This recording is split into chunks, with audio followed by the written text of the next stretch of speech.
Okay, so apart from some setbacks, I did manage to just get back from Kingsman: The Golden Circle, and I really enjoyed it. I mean, even though it wasn't quite as fresh as the first film, I still found it to be a fun, tongue-in-cheek take on the spy genre, and one that's very topical in the subject matter. I'm not going to spoil anything too major, but I will say this much: if you are easily offended or do not have possess a particularly dark sense of humor, I'm just gonna come out and say this movie is not for you because it is definitely an equal opportunity offender. I mean, virtually no target is too low.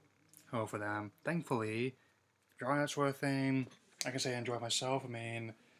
So after the events of the first film, um, Eggsy, probably Taron Egerton, is still working with Merlin and the rest of Kingsman.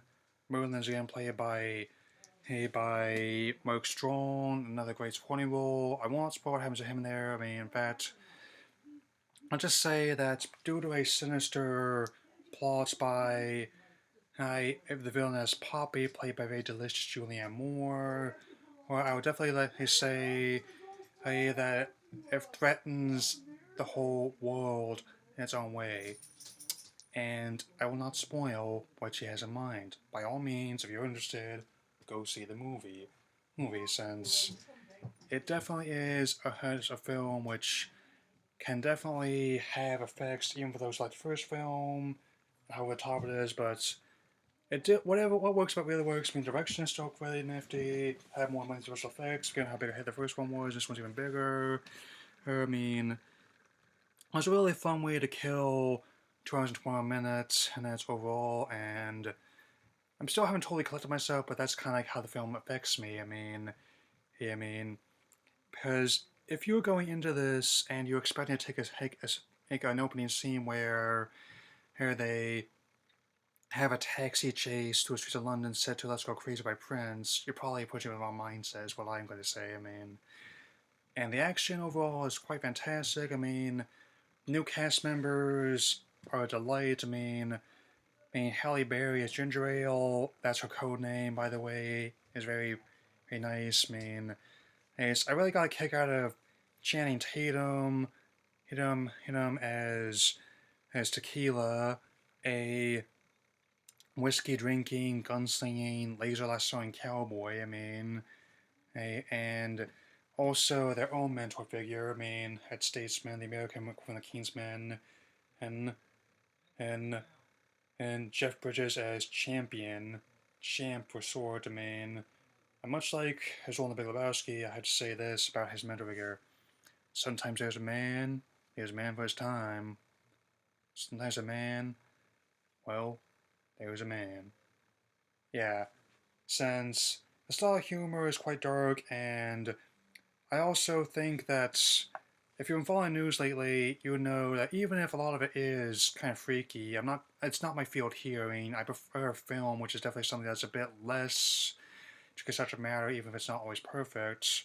But I can honestly say that it's gonna be one I'm gonna enjoy for a different reason than the first film. That acting is very strong across the board.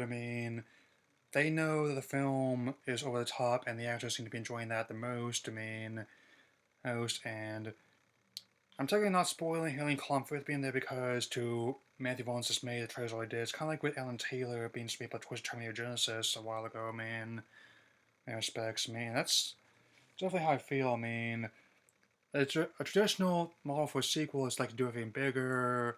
Here, even though it's definitely not the not a bad movie in my eyes. I can understand how some people feel, but overall, a lot of jokes, even though they're more over the top than last time, which fits given how the first one was, often risque and kind of skeevy.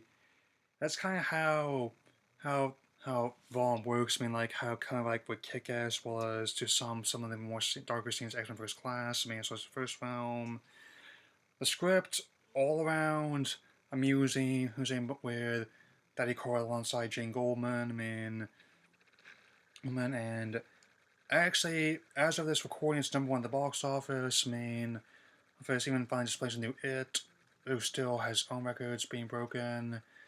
And as for Ninjago, I had no hope for things towards that film, but I'm probably just gonna wait for the DVD of that one.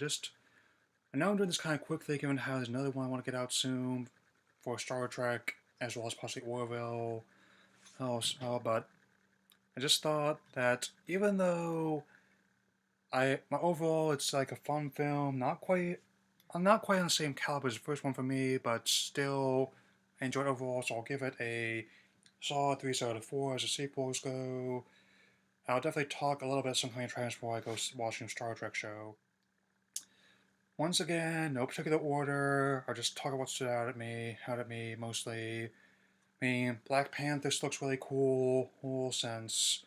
Whole means I really loved him in Civil War, and also really got me enjoying seeing not only Chadwick Boseman replace T'Challa, but also saw a set design of Wakanda, as well as having Michael B. Jordan as a Killmonger Jaguar, and now we're gonna have two giant ones running around in that universe, like that.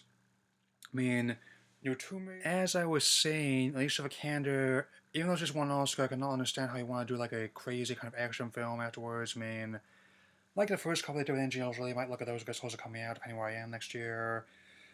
And also, oh, Jumanji, Walk in the Jungle, as I explained before, don't really care about that one. Not looking for the Greatest Showman either. I mean, it doesn't really stand out at me. I mean, I'm putting more of my bets for the Academy on Logan for Jackman, to be honest. I don't really care about the circus, especially not just certain countries I've had lately. Easily, and also,